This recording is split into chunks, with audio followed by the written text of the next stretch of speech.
আসছিস? এদিকে এদিকে এদিকে লেভেলটা কম আছে, আমি আস্তে আস্তে ডায়াগোনালি এদিকে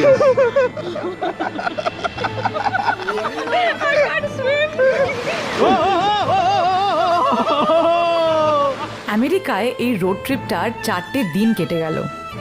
আজ পঞ্চম দিন।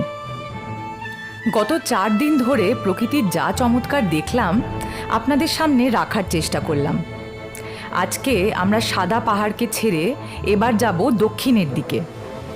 অনেকটা রাস্তা পেরিয়ে নিয়ে যাব আপনাদের লাল পাহাড়ির দেশে। লাল রংটা দেখে আপনাদের মনে হতে পারে কোথাও যেন একে দেখেছি। দেখে আনন্দ পাবেন, কারণ এই গল্পে আমরা আমেরিকার পুরুলিয়ায় পৌঁছেছি। জায়গাটার নাম জিওন ন্যাশনাল পার্ক।